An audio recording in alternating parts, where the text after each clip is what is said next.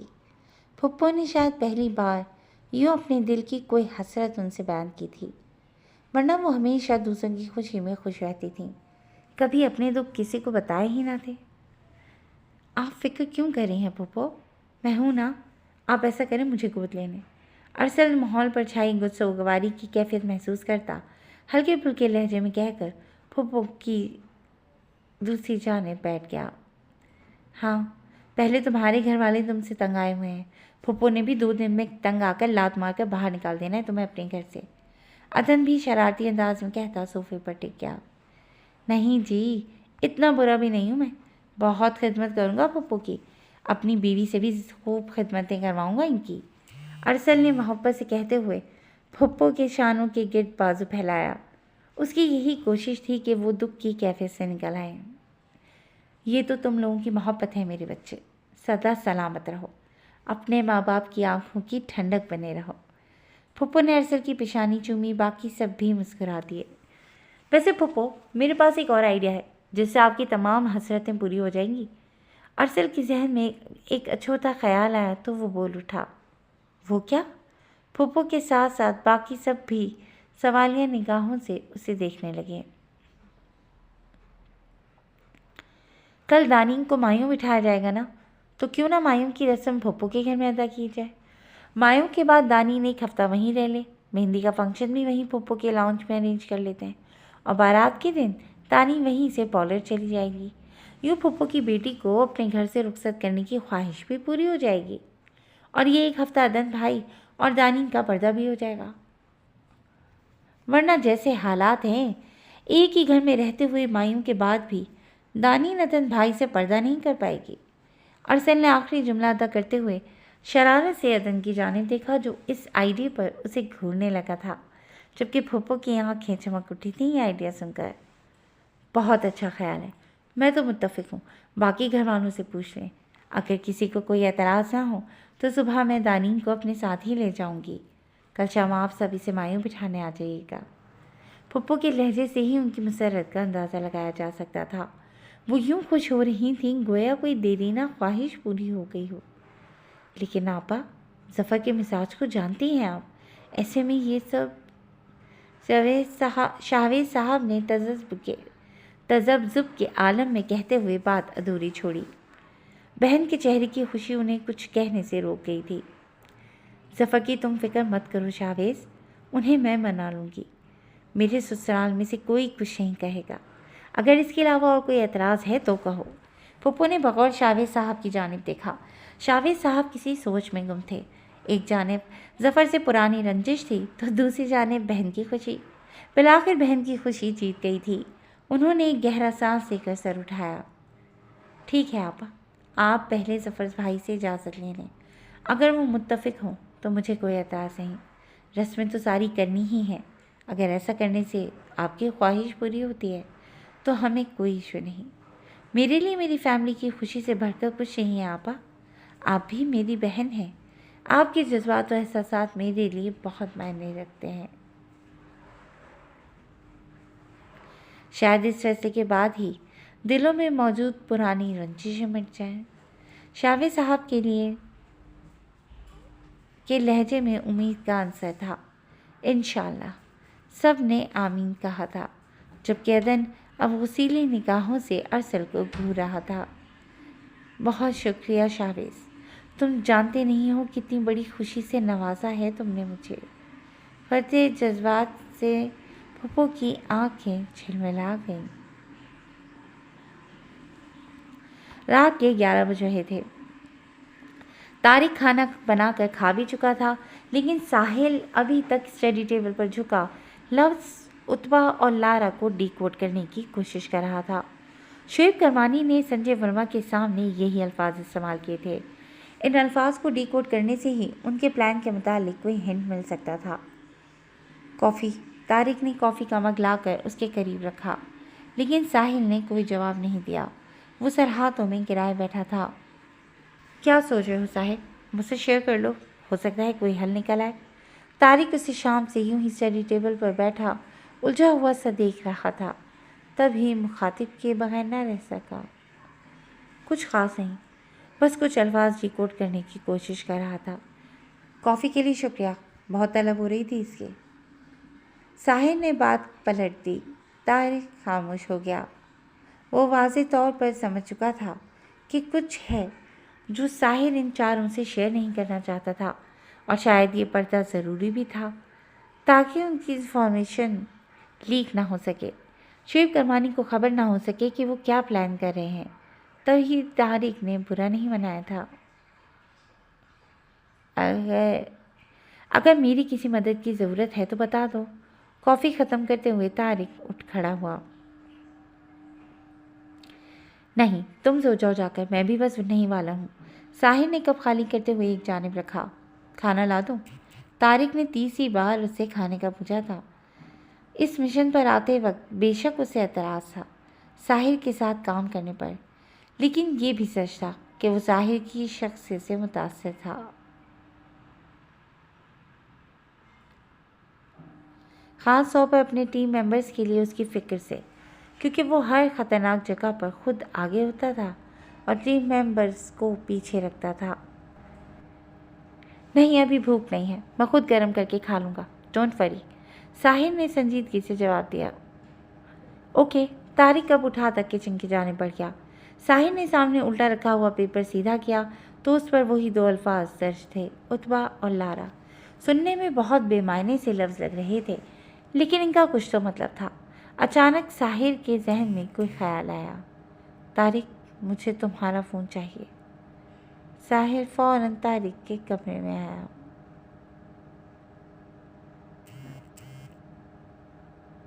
یہ لو۔ طارق نے بغیر کسی سوال کے اپنا فون ان لاک کرتے ہوئے اس کی جانب بڑھا دیا۔ ساحل فون لے اپنی اسٹڈی ٹیبل تک آیا، گوگل کھولا اور وہاں لفظ عتبہ درج کرتے ہوئے اس کے معنی سرچ کرنے لگا۔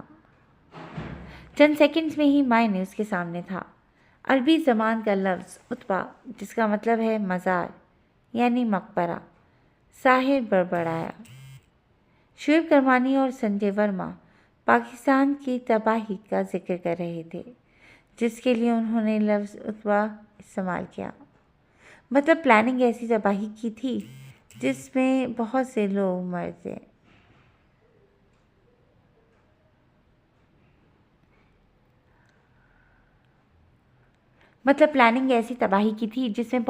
مرتے۔ شاید عتبہ کی اصطلاح اس لیے استعمال کی گئی تھی کیونکہ مزار مرنے والوں کی یادگار کے طور پر بنایا جاتا ہے۔ تو کیا اس مشن میں پاکستان کو عتبہ یعنی مزار قرار دیا گیا تھا؟ لوگوں کی اموات ہونے والی تھیں اور تباہی شاید اتنی بڑی ہوتی کہ پاکستان کی تاریخ میں یادگار بن جاتی، جسے کبھی بھلایا نہ جا سکتا۔ مطلب وہ لوگ کوئی بم پلان دھماکہ کر رہے تھے، کیونکہ زیادہ لوگوں کی موت ہی بڑی تباہی ثابت ہو سکتی تھی اور زیادہ اموات بلاسٹ میں ہی ممکن ہوتی۔ لیکن بلاسٹ کب اور کہاں ہونے والا تھا؟ بہت سے نئے سوالات نے ساحل کے دماغ میں جنم لیا تھا۔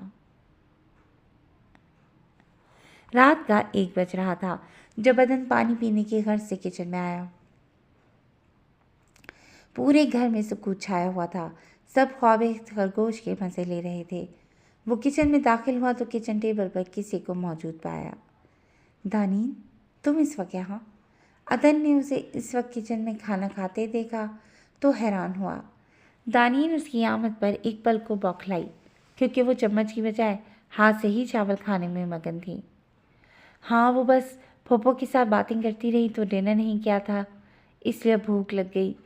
بھوکے پیٹ نیند نہیں آ رہی تھی تو کچن میں آنا پڑا۔ دانین نے وضاحت دیتے ہوئے پلیٹ پر ایک کھسکائی۔ ارے، ہاتھ کیوں روک لیا؟ کھا لو کھانا۔ عدن نے اسے شرمندہ دیکھا تو کہہ دیا۔ اگر کوئی اور دانین کو یوں ہاتھ سے کھانا کھاتے دیکھ لیتا، خصوصاً عدن کی مما، تو اسے اچھا خاصا لیکچر دے ڈالتی مینرز پر، کیونکہ وہ اس معاملے میں بہت کانشیس تھیں۔ ڈائننگ ٹیبل پر سب کو چھری کانٹے سے ہی کھانا کھانے کی تلقین کرتی تھیں۔ شاید اسی لیے دانین عدن کے سامنے ایسے کھاتے ہوئے شرمندگی سے دوچار ہوئی تھی۔ نہیں بس، دانین نے نفی میں سر ہلایا، حالانکہ ابھی اس نے کھانا شروع ہی کیا تھا، بھوک ابھی باقی تھی۔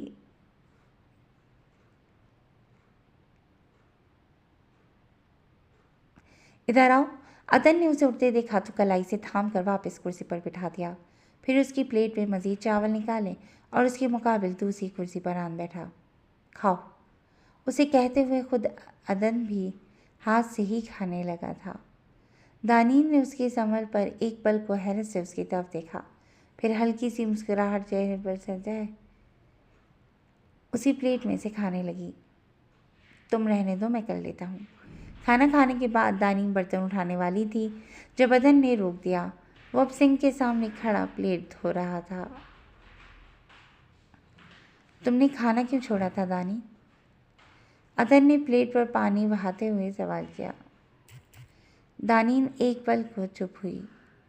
مجھے لگا شاید آپ غصہ کریں گے۔ ہو سکتا ہے، وہ جھجک کر دل کی بات کہہ ہی گئی۔ اور تمہیں ایسا کیوں لگا؟ ہاتھ سے کھانا نبی صلی اللہ علیہ وسلم کی سنت ہے، اور بلیو می، جتنا لطف آج ہاتھ سے کھانا کھانے میں آیا، اتنا چمچ سے کھانے میں نہیں ملا مجھے۔ تم اس گھر کی بہو بننے جا رہی ہو دانین، یوں ڈر ڈر کر جینا چھوڑ دو۔ میں نہیں چاہتا کہ تم کسی چیز پر کمپرومائز کرو یا اپنے دل کی کوئی خواہش دوسروں کے خوف کی وجہ سے پس پش ڈالو۔ اس گھر میں رہتے ہوئے جو تمہارا دل چاہتا ہے تم کرو، جیسے تمہیں اچھا لگتا ہے ویسے کھاؤ۔ میری طرف سے تم پر کبھی کوئی روک ٹوک نہیں ہوگی، آئی پرومس۔ تم جیسی ہو ویسی ہی مجھے پسند ہو، تمہاری سادگی سے ہی محبت ہے مجھے۔ عدن نرم لہجے میں کہتے ہوئے اسے محبت کا مان بخش کیا تھا۔ دانین کی آنکھیں نم ہوئیں اتنی محبت پر۔ تھینک یو عدن، وہ فقط اتنا ہی کہہ پائی تھی۔ بس تھینک یو؟ مجھے لگا میری اتنی لمبی اسپیچ پر تم ایٹ لیسٹ 3 میجک ورڈز تو ضرور کہو گی۔ عدن نے شرارتی انداز اپنایا۔ دانین کے چہرے پر سرخی چھائی تھی۔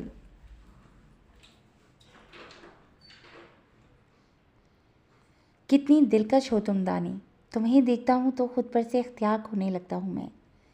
اس کے چہرے پر بکھرتے رنگ دیکھ کر عدن بے خود ہوا تھا۔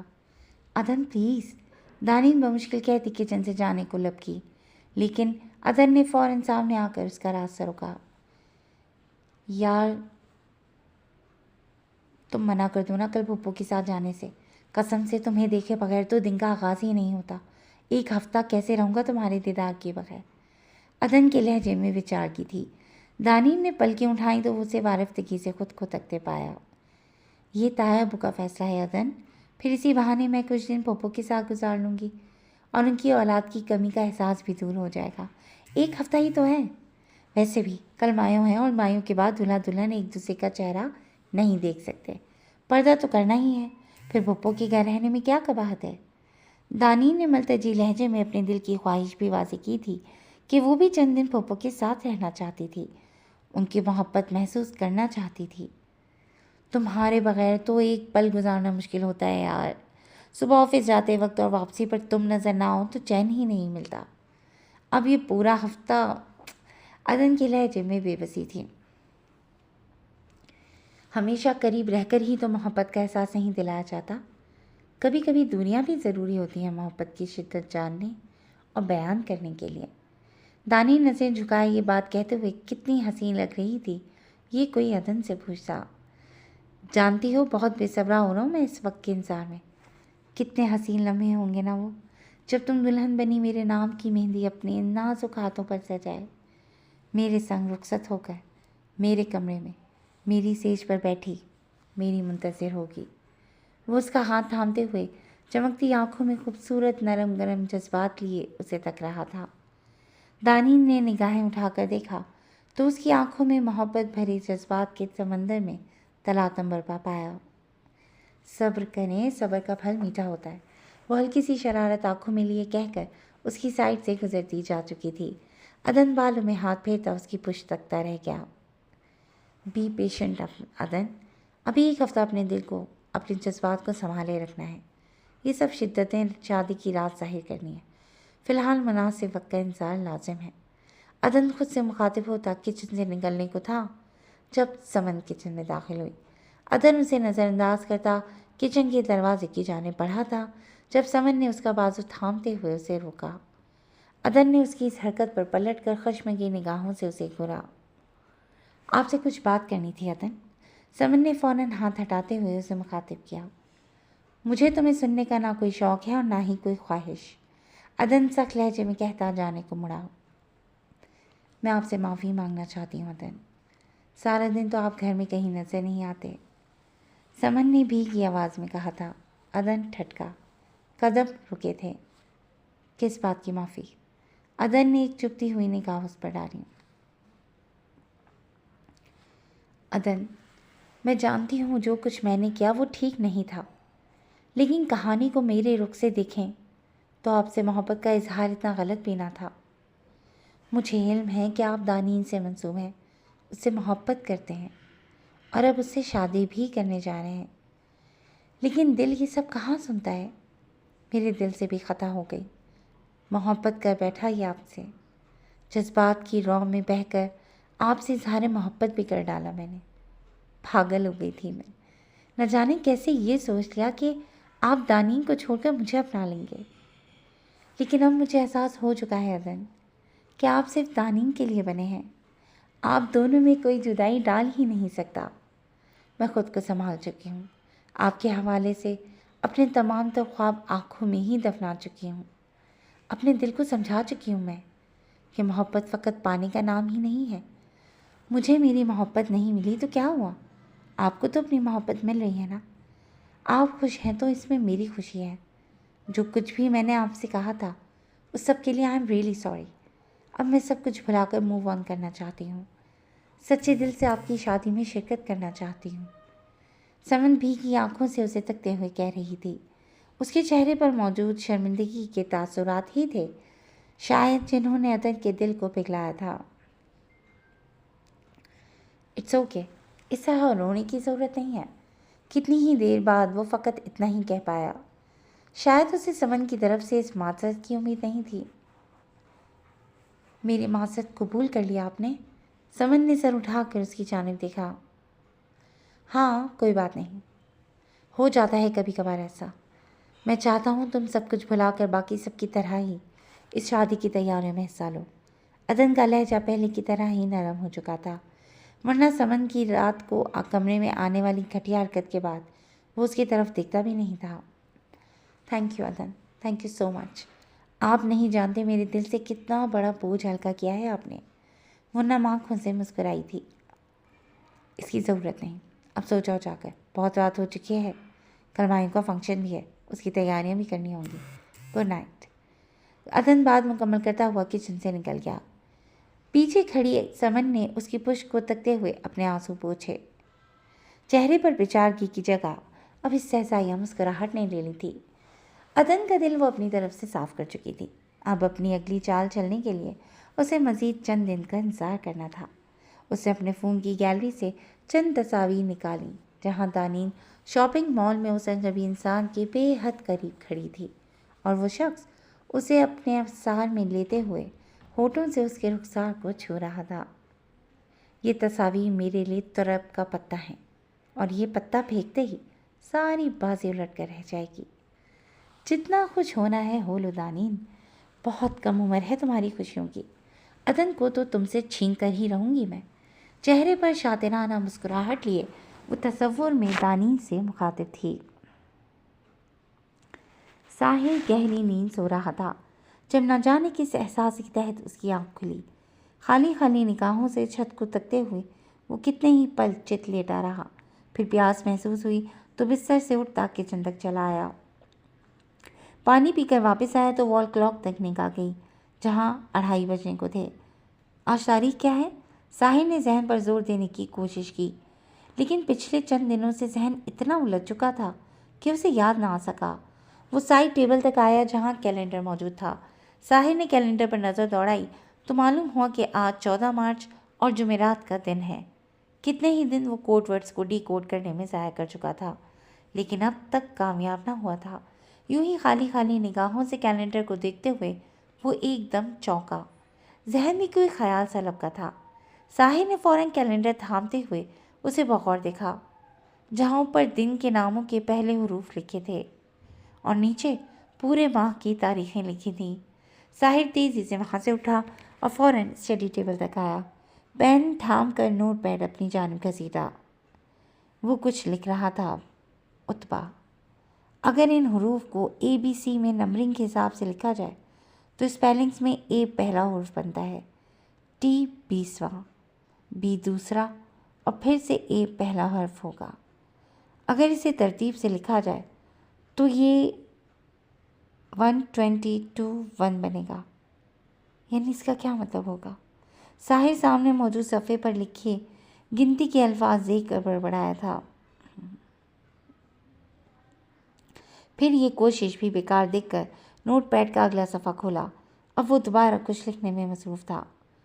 اتبا کو اگر الگ الگ حروف میں لکھا جائے تو این تے بے ہے یہ 4 حروف بنتے ہیں، اور اگر الف بے کی نمبرنگ کی جائے تو 23واں حرف ہے، تے تیسرا، بے دوسرا اور گول ہے 33واں حرف بنتا ہے، اور اگر اسے گنتی کے حساب سے ترتیب سے لکھا جائے تو یہ 23 3 2 33 بنتا ہے۔ اب ان ڈیجٹس کا کیا مطلب ہوگا؟ ساحر الجھی ہوئی نگاہوں سے سامنے پڑے صفحے کو دیکھ رہا تھا۔ اگر ان ڈیجٹس کو تاریخ میں ڈھالا جائے تو یہ 23 مارچ کی تاریخ بنے گی، لیکن اگلے ڈیجٹس کا کیا مطلب ہے؟ یہ واقعی کوئی تاریخ ہے یا کچھ اور؟ ساحر نے سر ہاتھوں میں گرایا۔ آنکھوں کے سامنے اتبا لفظ کے 4 حروف گردش کر رہے تھے اور ساتھ ہی یہ تاریخ بھی۔ ساحر نے آنکھیں بند کی تو ذہن میں جھماکا سا ہوا۔ 23 3 2 33 میں سے 33 کو کاٹتے ہوئے ساحر نے اتبا لفظ کے آخری حرف گولہے کو 2 کے ساتھ پڑھا۔ 23 مارچ 20۔ وہ بڑبڑایا، آنکھوں میں چمک سی ابھری۔ مطلب جو بھی پلاننگ کی جا رہی ہے وہ 23 مارچ 2020 کے لیے ہے۔ 23 مارچ، وہ تاریخ جب قرارداد پاکستان منظور ہوئی۔ یہ خاص دن ہے پاکستان کے لیے، اور اس دن ہی پاکستان کے مختلف شہروں میں مخصوص مقامات پر تقاریب منعقد کرتے ہوئے اس خوشی کو منایا جاتا ہے۔ لیکن اس خاص دن کو وہ لوگ دھماکہ کر کے بدترین دن بنانا چاہتے ہیں جس میں پاکستان کا شدید نقصان ہوگا۔ ساری کڑیاں جڑتی جا رہی تھی۔ اس کے ساتھ ہی ساحر کے چہرے پر چھائی سختی بھی بڑھتی جا رہی تھی۔ لیکن یہ بلاسٹ کہاں پلان کیے جا رہے ہیں یہ ابھی تک معلوم نہیں ہوا۔ ساحر خود سے مخاطب ہوا۔ اتبا کی آمد پر لارا کو ہم سے کوئی نہیں بچا سکتا۔ ساحر کے کانوں میں شعیب کرمانی کی آواز گونجی۔ اتبا کا پزل تو حل ہو چکا ہے۔ اب جہاں بلاسٹ پلان کیے گئے ہیں وہ جگہیں یقیناً لفظ لارا میں چھپی ہیں۔ ساحر کہتے ہوئے واپس نوٹ پیڈ کی طرف آیا۔ اس سے پہلے کہ وہ لکھتا یا دوسرے لفظ پر غور و فکر کرتا، سائٹ میں موجود لینڈ لائن پر کال آنے لگی۔ اس وقت کس کا فون ہو سکتا ہے؟ ساحر حیران ہوا، پھر اٹھ کر فون کی جانب چلا آیا۔ ہیلو؟ ساحر کی آواز محتاط تھی۔ سر، میں عظیم بات کر رہا ہوں۔ میں اس وقت میکلوڈ روڈ پر ہوں۔ سر، میری جان خطرے میں ہے۔ شعیب کرمانی کا ایک اہم راز مجھے معلوم ہو چکا ہے، لیکن اس کے بندے اس وقت مجھے چاروں طرف سے گھیر چکے ہیں۔ وہ بہت زیادہ ہیں، ان کے پاس اسلحہ بھی ہے۔ میں بالکل نہتہ اور اکیلا ہوں، ان کا مقابلہ نہیں کر سکتا۔ پلیز مجھے بچا لیجیے، وہ لوگ بہت خطرناک ہیں، مجھے مار ڈالیں گے۔ دوسری جانب سے عظیم کی سہمی ہوئی سی آواز سنائی دی تھی۔ اس کا سانس پھول رہا تھا شاید۔ ہیلو عظیم، تم کہاں ہو اس وقت؟ مجھے ایڈریس بتاؤ، میں ابھی پہنچ رہا ہوں۔ ہیلو عظیم، کیا تم مجھے سن رہے ہو؟ ساحر کے دماغ سے اس وقت سب کچھ نکل چکا تھا۔ یاد رہا تھا تو بس یہ کہ اس کے ایک ٹیم ممبر کی جان خطرے میں تھی اور وہ اپنی ٹیم کے سب ممبرز کی حفاظت کا ذمہ دار تھا۔ سر، میکلوڈ روڈ پر فون بوتھ ہے۔ یہ فون بوتھ کے بالکل سامنے میکڈونلڈ ہے اور بات کرتے کرتے عظیم چیخا تھا، ساتھ ہی کانچ کے ٹوٹنے کی آواز سنائی دی تھی۔ Hello hello Azeem, are you there? Sahir نے شدید اضطراب کے عالم میں بار بار اسے ہلاتے ہوئے کریڈل پر ہاتھ مارا، لیکن دوسری جانب سے کال کٹ چکی تھی۔ عظیم کی جان خطرے میں ہے، مجھے جانا ہوگا، بدحواسی کے عالم میں کہتے ہوئے ساحر ریوالور میں گولیاں چیک کرتا ہوا تیزی سے باہر کی جانب بڑھا۔ عظیم، ساحر عظیم کی بتائی گئی جگہ پر پہنچ چکا تھا، جہاں فون بوتھ کے بالکل سامنے میکڈونلڈ ریسٹورنٹ موجود تھا۔ رات کے آخری پہر وہاں مکمل خاموشی چھائی ہوئی تھی۔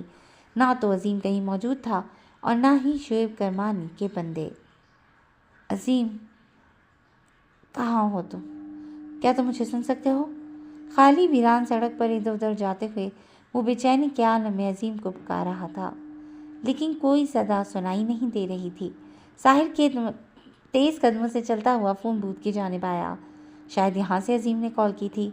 فون بوتھ کے سامنے کی کانچ کی دیوار ٹوٹی ہوئی تھی۔ شاید اسی کانچ کے ٹوٹنے کی آواز سنائی دی تھی ساحر کو فون میں۔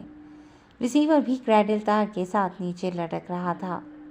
میکلوڈ روڈ پر اس فون بوتھ کے ٹوٹنے کے علاوہ لڑائی جھگڑے یا مار پیٹ کے اور کوئی نشان نظر نہیں آ رہے تھے۔ عظیم، ویئر آر یو؟ ساحر پھر سے چلایا۔ اس کا دم گھٹنے لگا تھا یہ سوچ کر کہ اس کے مشن میں شامل اس کا ٹیم ممبر شعیب کرمانی کے بندوں کے ہتھے چڑھ گئے ہیں، اور عظیم شعیب کرمانی کے کسی اہم راز کی بابت بھی بات کر رہا تھا۔ تو کیا وہ لوگ عظیم کو اغوا کر چکے ہیں؟ کہیں اسے کسی قسم کا کوئی نقصان تو نہیں پہنچایا گیا؟ ساحر پیشانی